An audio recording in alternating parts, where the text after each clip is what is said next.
How's it going, YouTube? Today we're going to take a look at the fourth member of the Superitron Mini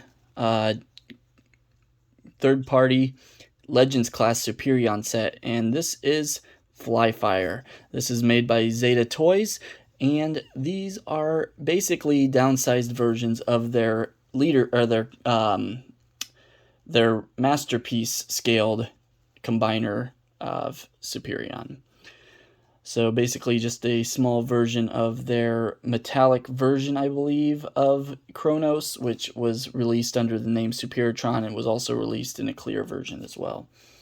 But these guys they have like a nice metallic sheen on all of them. So anyway, this is their Flyfire, which is Fireflight, and the cockpit on him opens just like the other two, though he's a bit tough. He's a tough nut to crack, I guess you could say. Can't really get any good leverage here. Anyway, it opens. So pretty cool. He's got armatures here, die cast. He's got die cast here underneath as well. You can kind of see his head here. On the arm bots, they didn't hide the heads very well. He looks fairly nice. He doesn't seem like a, just because the wings are low, he doesn't just seem like a robot attached to the bottom of a jet. He seems like, you know, the jet actually goes into the robot. And it's kind of the same with Slingshot. He has a lower profile. Anyway, getting down to the transformation of this figure, we're going to go ahead and pull this armature up, and you want to split these thrusters out to the sides. Then you can pull up the cockpit as well. The legs on this guy are a little bit different, so we're going to pull this panel back, and that will actually bring the foot out as well, and it clips into place. You can do that on both sides. And that's actually going to be the orientation they're in for robot mode, where the leg itself is collapsed, but those panels are out. Since we've done that, we're going to go ahead and rotate the feet out. And out. That gets the feet out. Rotate these wings in and back, back. And then we can go ahead and just pull the leg all the way out. On these guys, on the arm bots, these are ball joints. They're not hinge swivels like on the others. So yeah, the arm bots have ball joints instead of hinge swivels, which is kind of weird, but it was their choice. You want to bring the chest out. Just open up the chest, bring this out, and you can pull on this arm here. We'll actually pull the whole flank and stuff out, the whole arm assembly and flank and everything. Do that on the other side as well. And there's two small tabs you want to line up in the chest. And if I can get it going, you want to make sure both of them are lined up.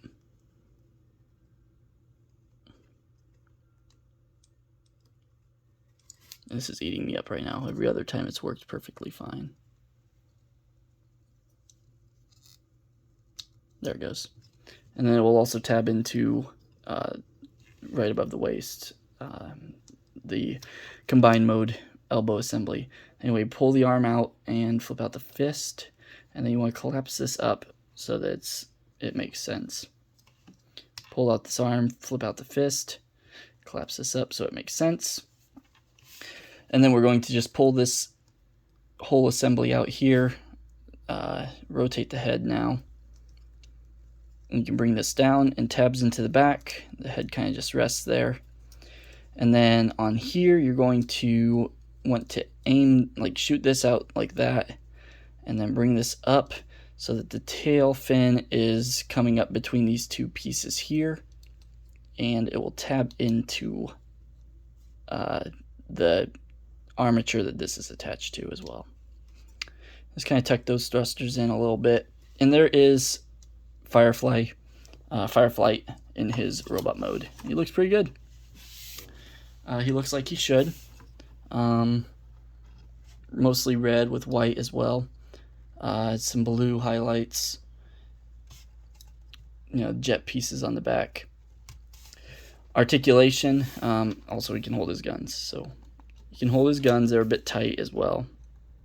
And then when you want to take him out, because his hands are actually pegged in, you want to make sure that you don't lose them. They're pegs because they're swivels, but I feel like they should have just made them come out and just be straight up fists, like they did with the 2 leg butts. Because when you're on a panel that moves and it's actually just frictioned in, and then also it's just a peg, and I wish this would lock in too. Anyway, articulation. His head's on a ball joint. You can go full 360. You can look up all the way. You can look down quite a ways, pretty well. Swivel, shoulder, hinge, and hinge, so you can get quite a ways up. Swivel at the bicep on a mushroom peg. 90-degree bend at the elbow, and then the fists can very easily be knocked in, but they can rotate. 360. Swivel at the waist, very nice. He can, if you move out these panels here, he can kick forward that far and kick back a little bit, but not much. And this backpack locks into place, so you don't really get to move it around. And then these are on ball joints, so they come out to the side fairly well. Thigh swivels and 90-degree knee bend, and then rocks back and forth here. It can go down, not much up, so pretty well done in my opinion. And once again, there's diecast here, here, and here, and these armatures back here are diecast. Pretty cool. Now, transforming him into the arm mode, you want to go ahead and plug the legs together. This bit here is going to stay mostly the same, except for the fact that you need to pull it out for a minute so you can get this piece out. You want to rotate the head and tuck it in. Nope, you want the head to be, tuck it in like that, just like so. And then you want to flip out, you want to open the chest first, pull this assembly out, then you can flip out the combiner port right there, and you want to tuck the arms back in like they were in jet mode, like so, and you can plug this down onto that, bring this back up like so, bring this up and in. Once again, you want to have that clearance there so you can get this up and under. And then you want to rotate this bicep proper and collapse these legs in. And then there's little tabs that actually plug into the under portion of this crotch piece. And then rotate these feet back in. And that's his arm mode. Fairly nice. Looks quite nice. Very solid. So yeah, that can go back and forth as well. And then there's a ratchet here that goes up and down. We'll cover this articulation. This is ratcheted around as well. We'll cover that articulation when we get to the combined mode. But yeah, there's his arm mode. Very nice. This is well tensioned as well. Rotates here. Yeah, pretty cool. So when we get to the final robot video for this, we'll be looking at Slingshot, or as they call him, as they call their version, Catapult. So this has been my review of Flyfire, and until next time, stay tuned. till all are one.